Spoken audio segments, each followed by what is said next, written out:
This podcast is a conversation with Eloi Roset from Team AMZ Racing, who recently broke the 0 to 100 kilometers an hour record, launching from a standing start to 100 kilometers an hour in 0.956 seconds. We break down how the team designed and built the world's fastest accelerating car and the challenges they ran into. Eloi explains the details of the aerodynamics, suspension, powertrain and tyres, and it's a fascinating conversation. So, you made a car go from 0 to 100 kilometers an hour in less than a second, 0.965 seconds. First question, aside from this project being really, really cool, why did you and your team attempt such a challenge? Well, it has been a bit ingrained in the Formula student culture to have to fight for this record.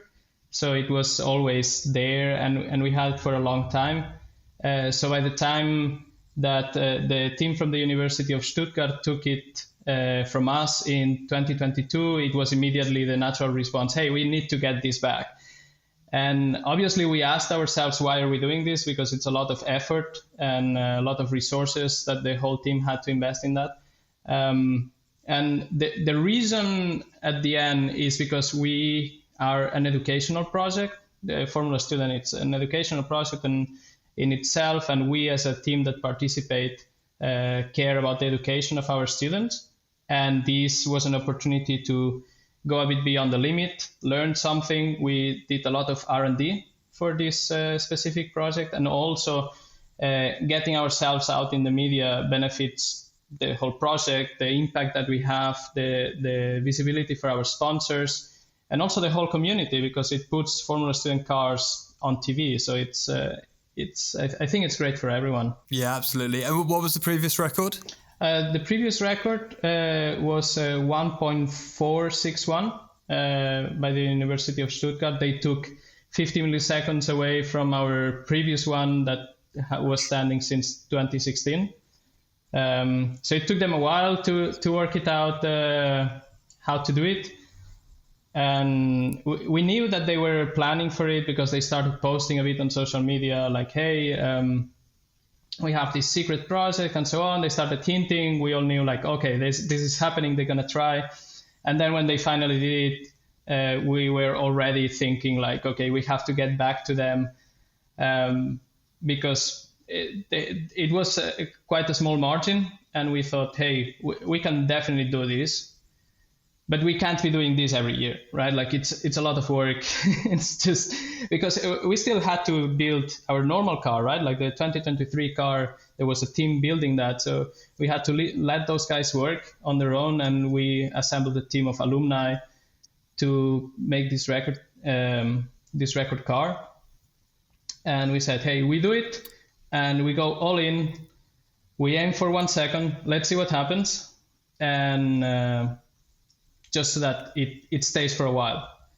So hopefully it stays now for a while. You don't want those pesky other guys trying again.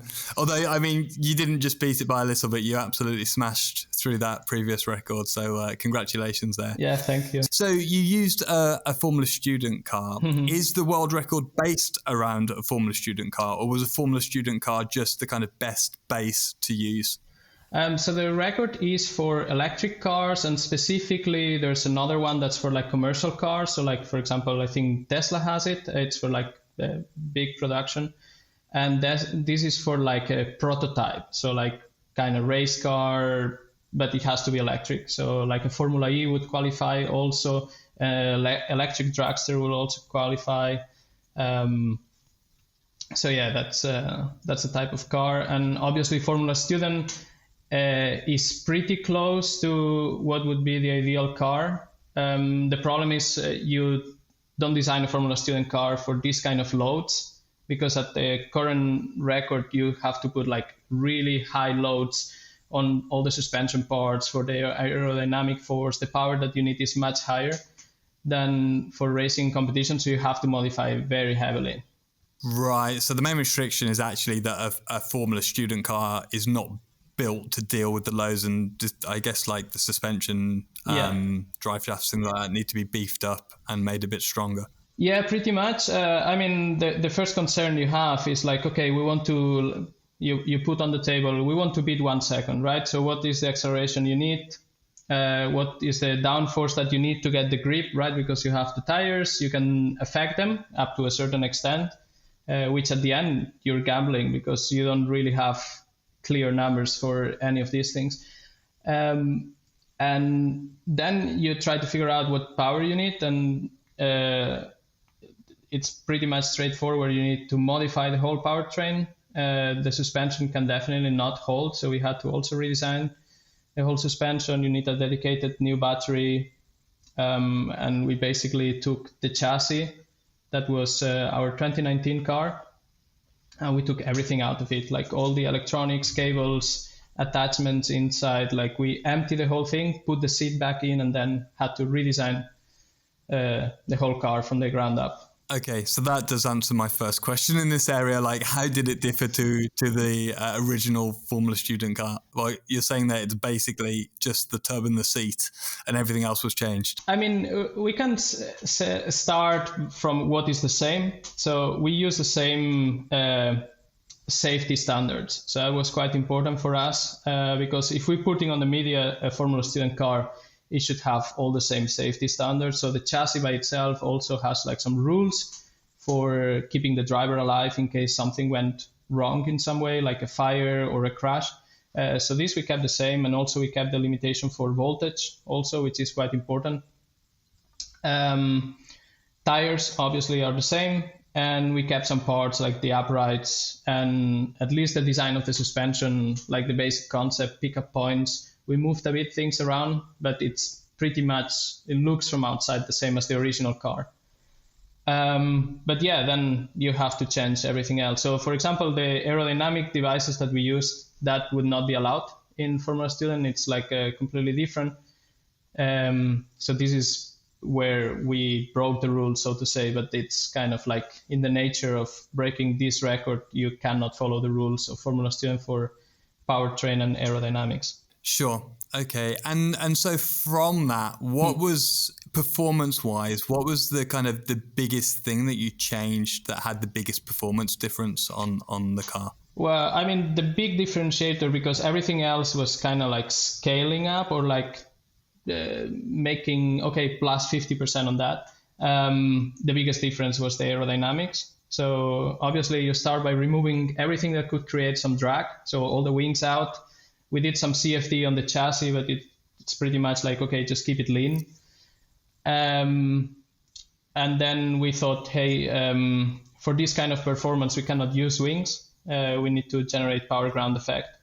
Just out of interest, what does a normal Formula Student do 0 to 100 in? What's a typical time within the regs?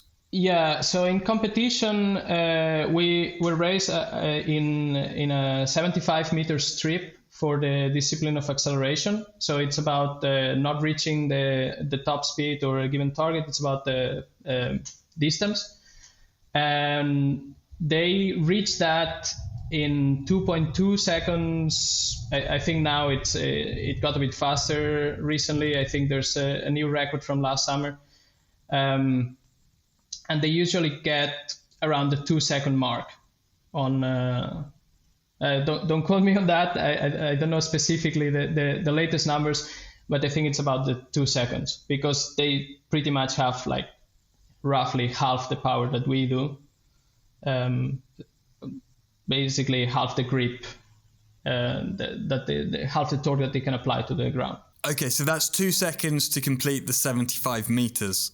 Yeah, and also they reach about 120 kilometers per hour, so it's also very close to 2 seconds to reach 100 kilometers per hour. Right, okay, so it's about 2 seconds. All right, so you were looking to actually half that time. You were mentioning there that you changed a fair bit about the aerodynamics, and so the biggest difference, or the biggest thing that I saw from looking around the car was the floor and the fans. Can you explain a little bit more about what that actually looks like and how it works? Yeah, so at the beginning we started a bit from like a blank piece of paper because nobody had done this in Formula Student cars, and also like on motorsports. Nowadays you don't see fan cars or anything like this. So we had to just We had to make some prototypes and try different things. We made at the end 3 pieces of different floors that we could test and so on. And the whole idea was we put a fan on the floor, we put some skirts around it to seal it, and then we try to remove all the air from below, create under pressure, and continuously pump out all the air that leaks in, because as soon as you start moving, if you're static, it's quite easy because like the sealing works very well, but as soon as you start moving, the air slips inside because everything's vibrating, the whole car's vibrating, and you're dealing with like very tiny gaps. And then you have to keep pumping the air out. We had no idea how many fans we would need, how heavy the whole thing would be, how much force we could actually generate. Because you kind of roughly estimate like, okay, we put like 1 square meter, we create an under pressure of, let's say, 100 millibars, and that generates a certain amount of force. But then you don't know like what's your error of the calculation, or how well split is the pressure. Is there like constantly leaking air that is affecting our pressure? How stable the whole thing is? If we hit a bump or like some roughness of the road, we're quite scared about that, if that would work. So we kind of overkilled it. We planned to put like 6, 8 fans, and at the end we worked with only 2. So it works surprisingly well. It was a combination of like very cool ideas that our aerodynamics people had of like how to support it and give it rigidity to the floor so it stayed flat.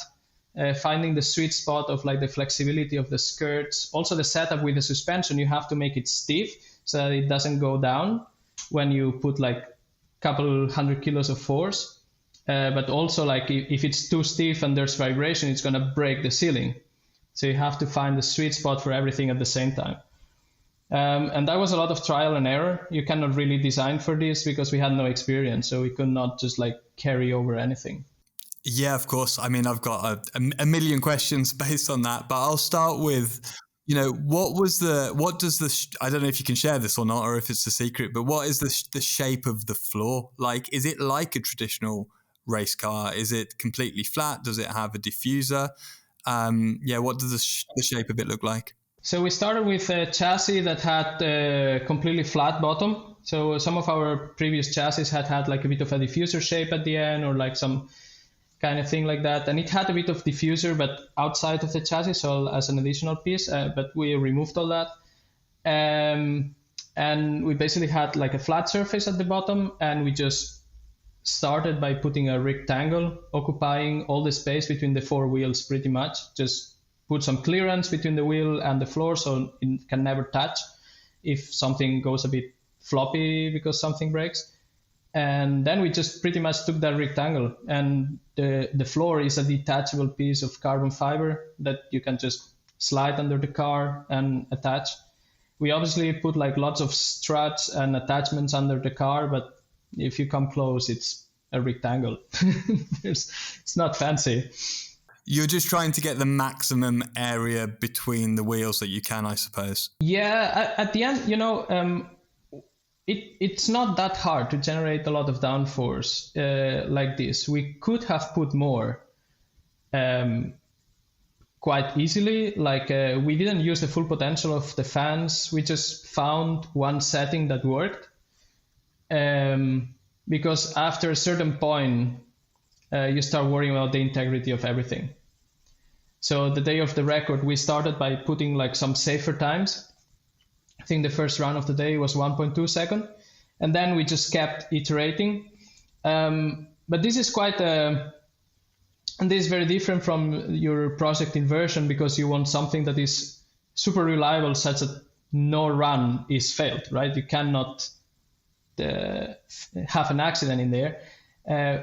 In our case, it was more like the parts are designed to sustain high loads, and we're willing to push this limit a bit on the actual day of the record. But obviously, you don't want to go into the point where you're worrying about somebody's safety or the integrity of the car, but you want to push it a bit. And we could have generated way more downforce.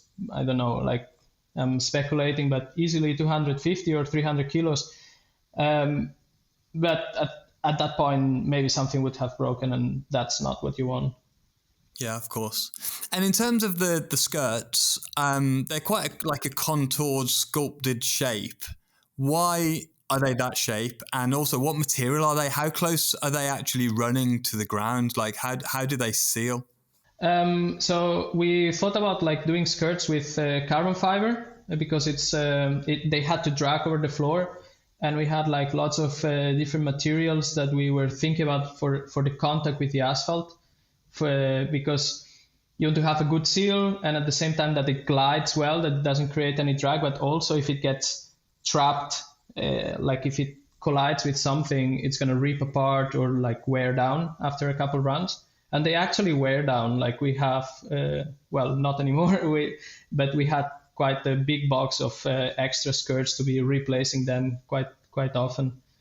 The whole idea is that it had to work a bit like a spring, so that's why it's curved. It works like a spring that wants to seal, and as soon as you create under pressure, it seals more.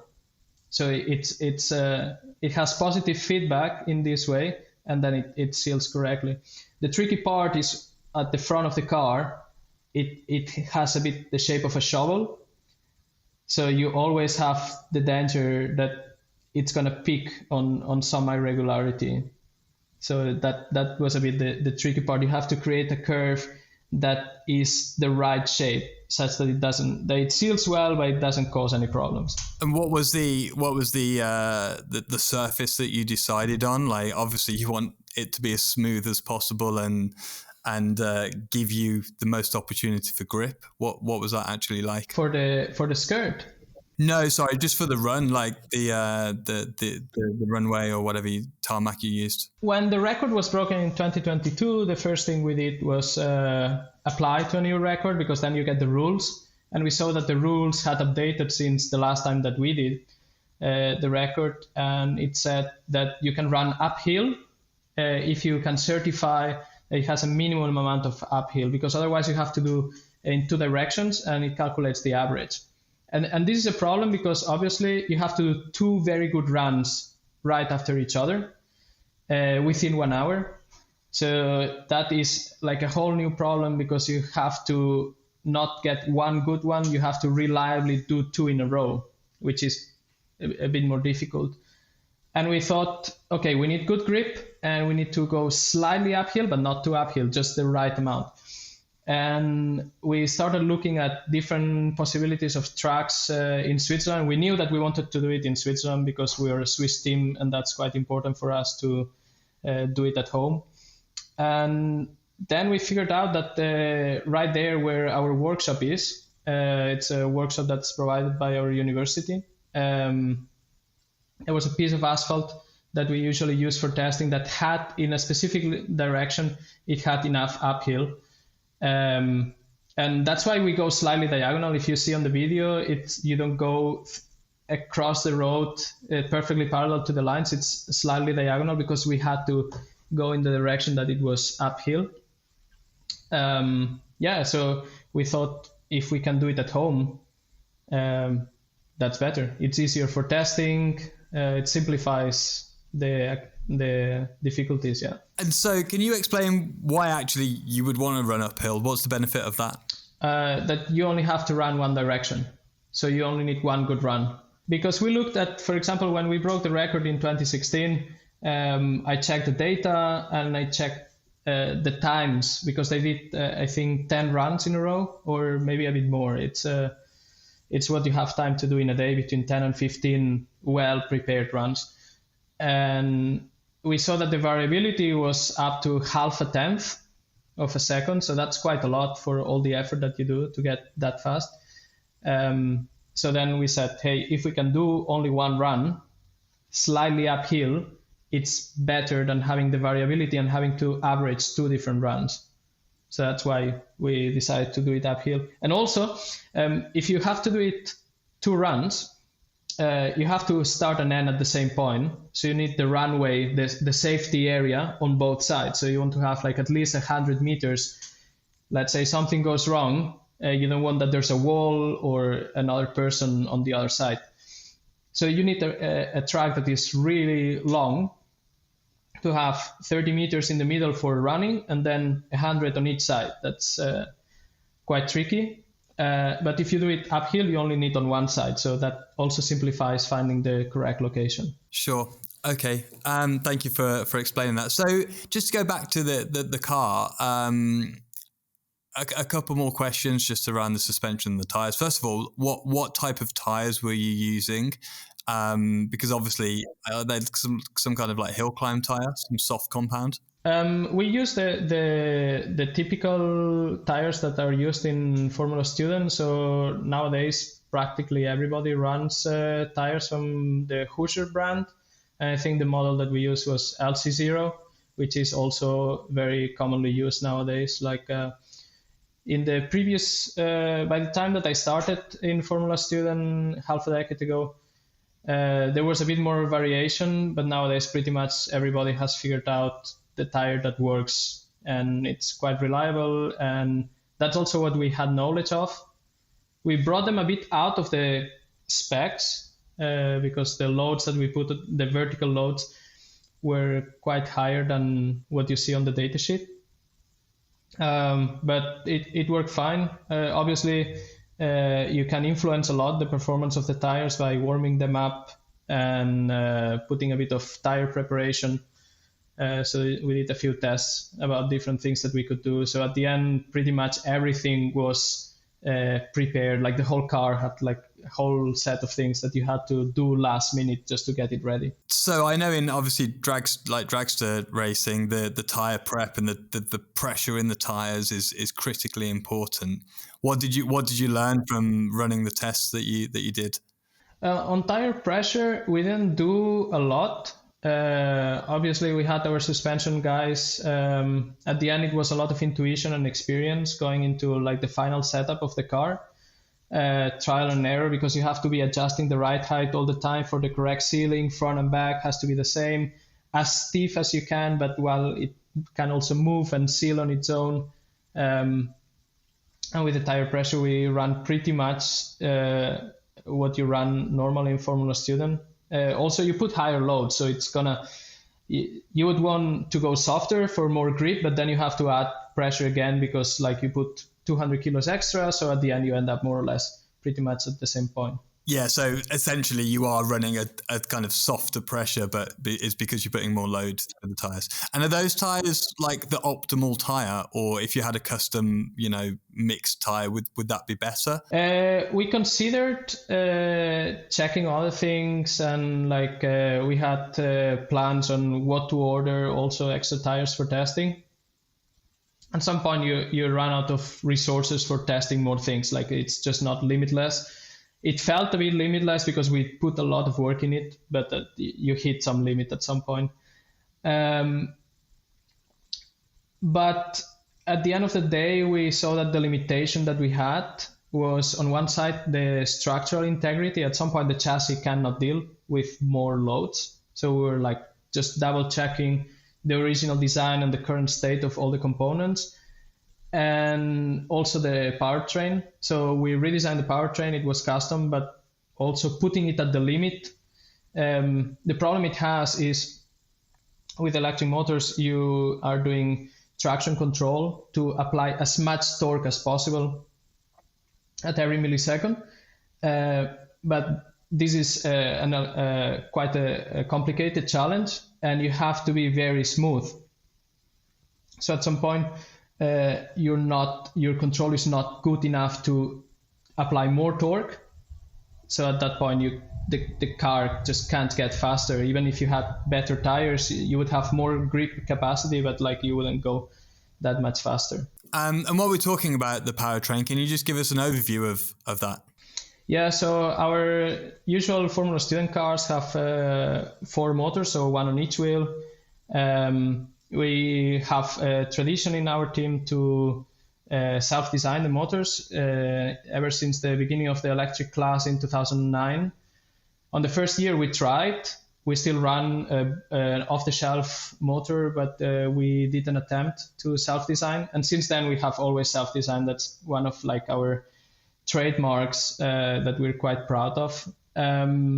So the first thing that we thought is like, okay, we take the same motors that they evolve, obviously. So what we design nowadays is much faster than what we started with. But we also knew that we could put more power to the ground than what we could generate with this. So the rules of Formula Student allow you to have 80 kilowatts of power.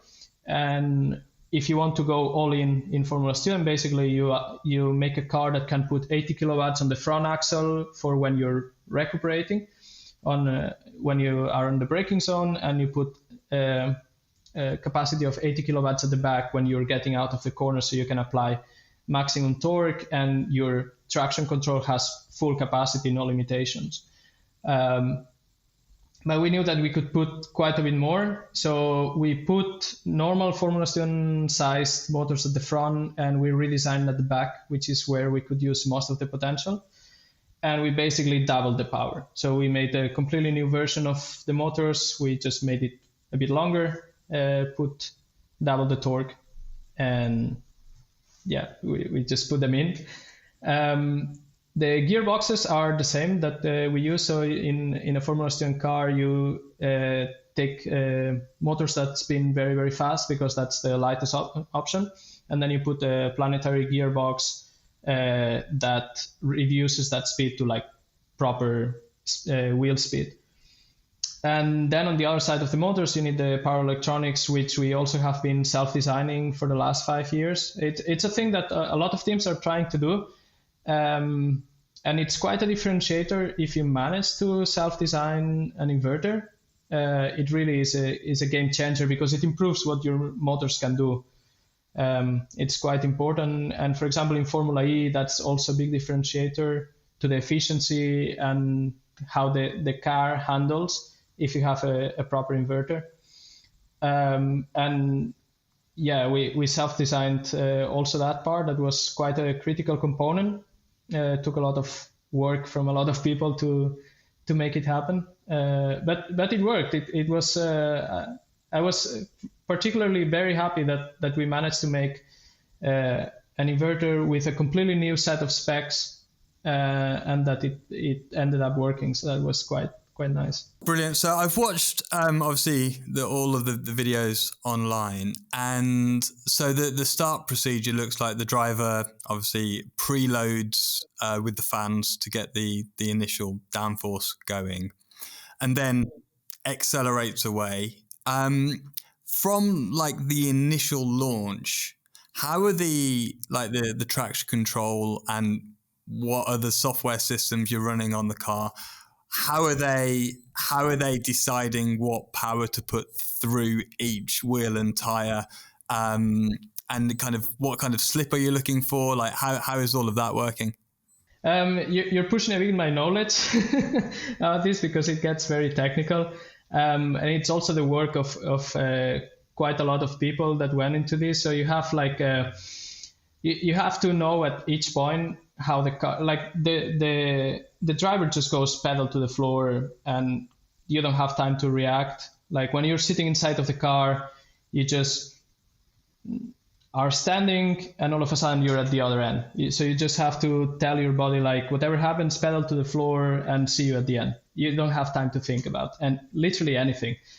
So what the central unit of the car does is first has to estimate what the car is doing. So that's why we have like a speed sensor. That's the whole key to know to go as fast as possible is to know at which speed you are at each point. So that's why you need like a laser sensor that points to the ground and is reading very quickly.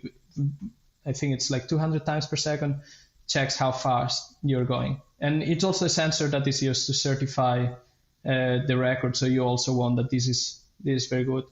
And then using that, you also have sensors for speed on each wheel, so you know how much slip you have, and that's quite a precise calculation.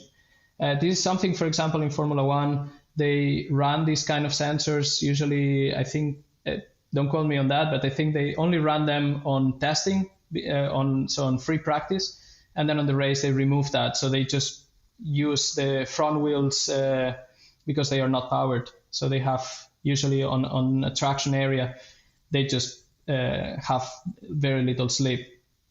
But in our case, we powered everything, so we had to calculate the slip of each wheel, and then the inverter is doing the calculation on how much torque do I have to apply on each wheel at each point in time to go forward. But at the same time, you also have to balance that the car doesn't go sideways. So you also have to balance that the whole car is powered forwards, which is it's quite tricky because like you can have quite big accidents if something goes sideways. It's something that in testing, when we were like at lower power, we also saw that, okay, if something's not safe, it gives you quite a big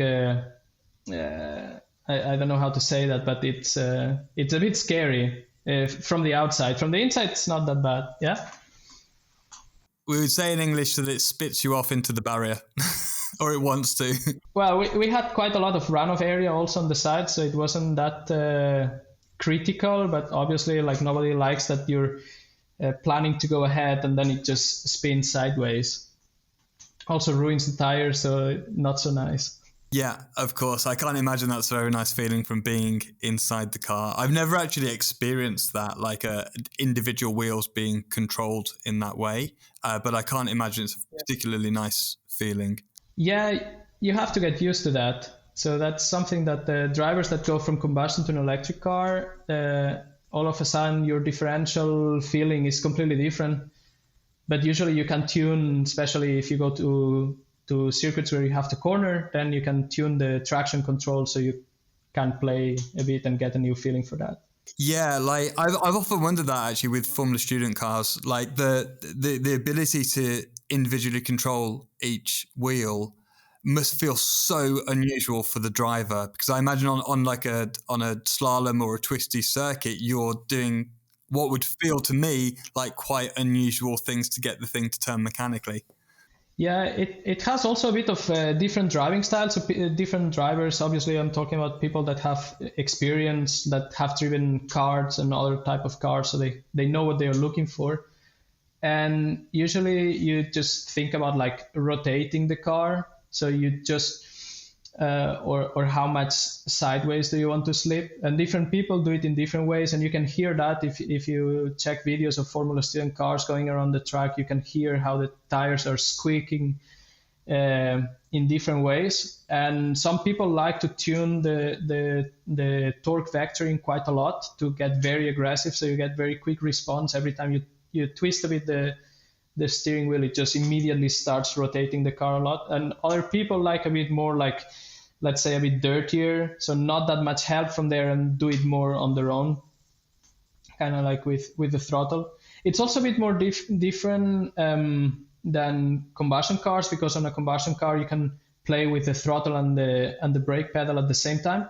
And in Formula Student, that's not allowed by the rules. So if you're touching on the pedal, the traction's completely killed. So you have to be switching. It's always from one to the other completely. You cannot play.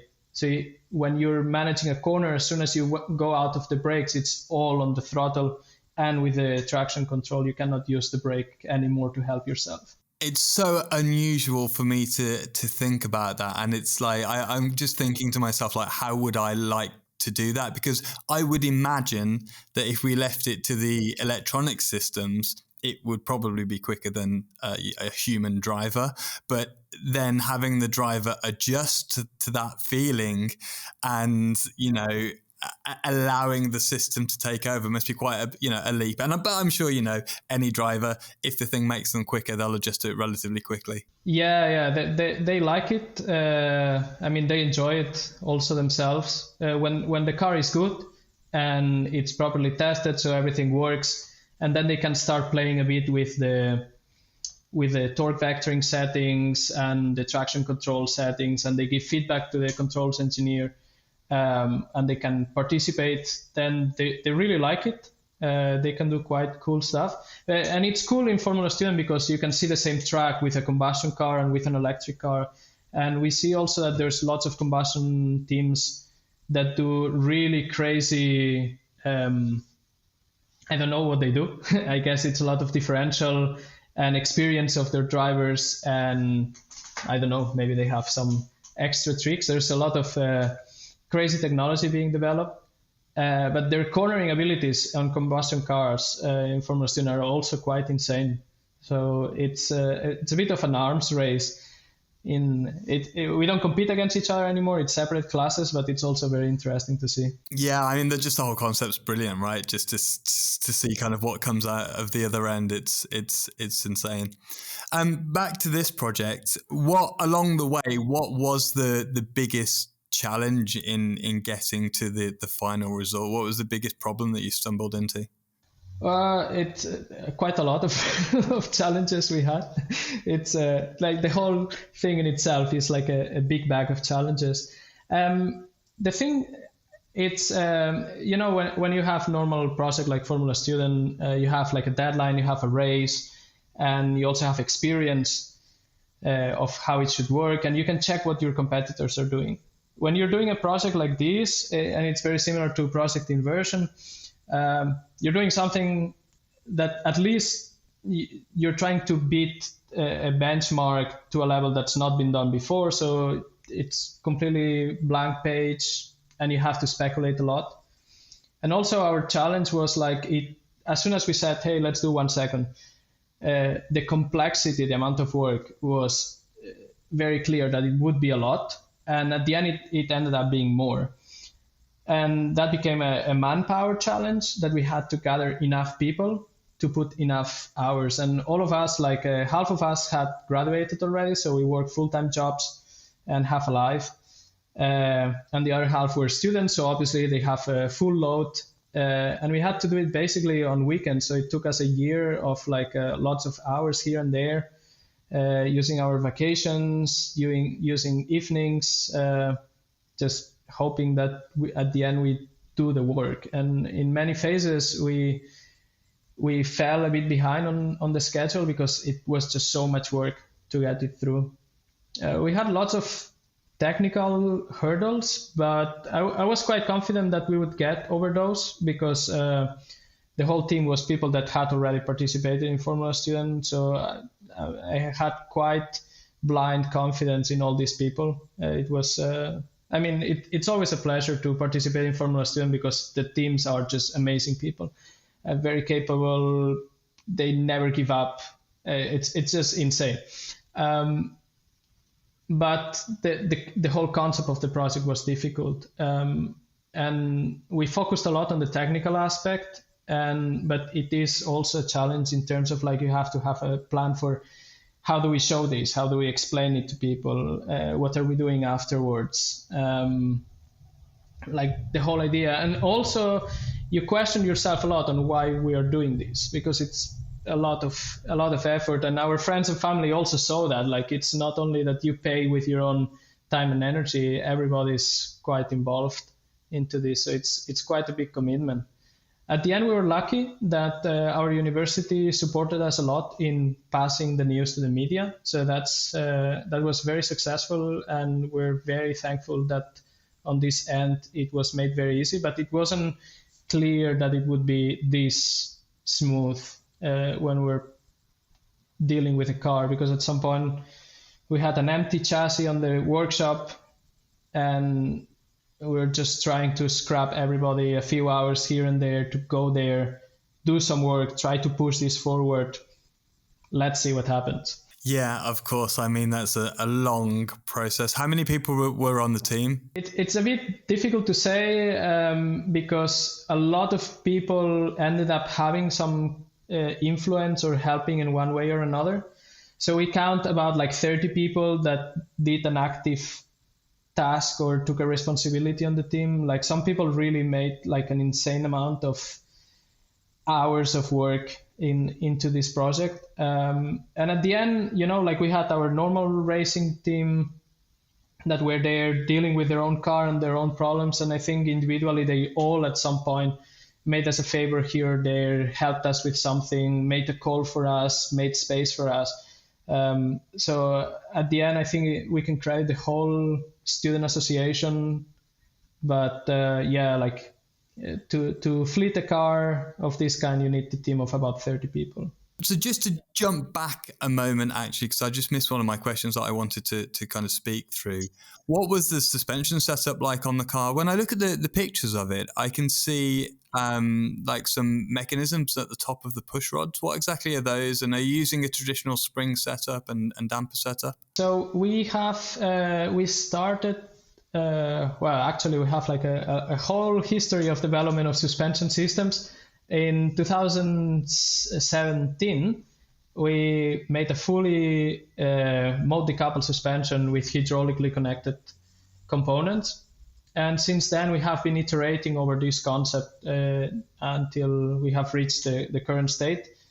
Because obviously decoupling modes in Formula Student gives you a big advantage. I always say that Formula Student is a suspension competition. Proper suspension really gives you a big advantage. If you can have good cornering grip, you pretty much win. And what we had on this car already on the original car was mode decoupling. That means we connected the front and rear axle to a spring damper that is at the bottom of the chassis that controls the roll and the warp. And then the pitch and heave are controlled with a single spring damper element at the front and another one at the back. The one at the back is external, so you can see it on pictures behind the driver. And the one at the front is covered. It's above the legs of the driver. And we had to use roll warp decoupling because we saw that if we took this part out, we didn't really have proper grip. So this part was mostly just to make sure that the whole car is balanced. This avoids the fact that you have to tune all four wheels at the same time.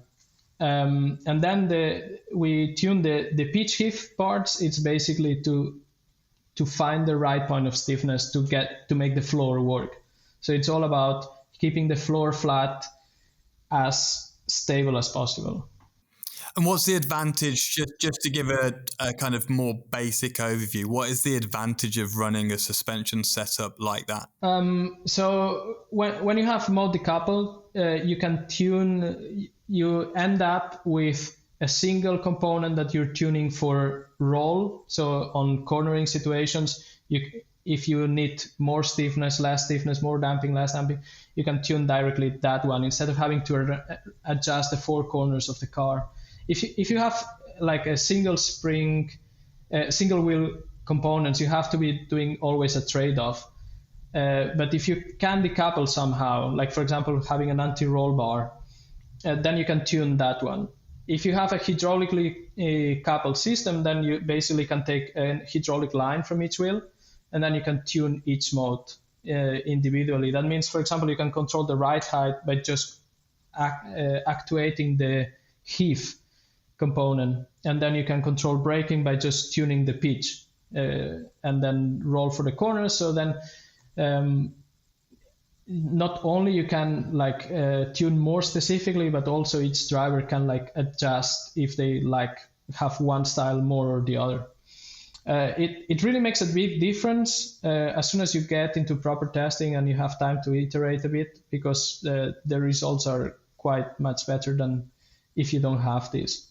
Nowadays in Formula Student, most people run like they connect the front wheels with each other and the rear wheels with each other, and they have like at least 2 or 3 settings that they can change in there. So that makes quite a big difference. And usually our advantage in this case is that we connect the front and the rear together. So that gives you a small edge. Makes sense. And so kind of looking forward, or looking at the kind of the record, basically, what was actually the limiting factor from stopping you going even more quickly? I imagine somewhere between grip, power, and things breaking. I think it was on the hard barrier was mostly the integrity of the chassis. At some point where we knew like, okay, we can do one run like this, but if we did 50 runs in a row, we would end up breaking something, or at least like hearing the noise of something starting to delaminate. And it's also time. At some point, you run out of time. So we had summer. You cannot do these things on winter. You need a sunny day. And we ended up on 1st of September, and bad weather started almost immediately here in Switzerland. So we pretty much ran on the limit. And I think every team that has done this says the same, that we left some performance on the table. There's always some more that you could have done. In our case, we could have tuned a bit more the power electronics to get a bit more performance significantly. But you do the record, you certify it, and once you're under 1 second, that's kind of like crossing a big milestone. It doesn't make sense if we already have the record and we have accomplished this, changing the 1 with a 0, to go back on track just to get like 20 milliseconds or even 1/10 faster. It doesn't have the same impact. And at the end of the day, we just want to give a bit of relevance, right? So we achieved that. So at that point, you have to also get back to normal life. Yeah, exactly. I mean, you crossed that magnificent threshold. It's extremely, extremely impressive. And I guess, yeah, because you could just continue doing this forever, right? I mean, just carry on until the driver passes out, or whatever would happen to the driver. Yeah, I mean, we had about 3 Gs of acceleration, and I think you can bring a trained person up to 6 Gs. So technically you could go up to half a second, but I think every 10th that you want to shave right now is such an insane amount of work that you would have to do. And at some point you start getting also into financial problems, because we had to finance this project basically with sponsors, which we involved our usual sponsors for the project, that they all like that we do this kind of things. So in terms of like finances, we didn't have that much of a problem, because what we needed was man hours. But as soon as you have to remake a chassis, that gets insanely expensive. And then it's a completely different order of magnitude of a project. Sure. Yeah, I completely understand. Well, Eloi, thank you very much for your time. I think that's a good point to kind of finish this podcast. Absolutely fascinating. Thank you for explaining all of the technical details of the car there. Yeah, nothing else to say other than thank you very much. Yeah, thank you for the chance to share what we have done. We're very happy that we have had some impact and that everybody is enjoying quite a lot what we did. So hopefully, they keep enjoying what our team does. And I wish you good luck with your performance. I'm very much looking forward to see what you achieve, hopefully soon. Thank you very much. And if anyone wants to go and find out more information about you or the team, where should they go? So we have our website, amzracing.ch. We're also with the same name on Instagram and on YouTube, which is where we put most of our activities. Former students very active on Instagram, so there you can see lots of cool cars and videos of action on track. So recommend to go check it out. Brilliant. Thank you. Thank you, Scott.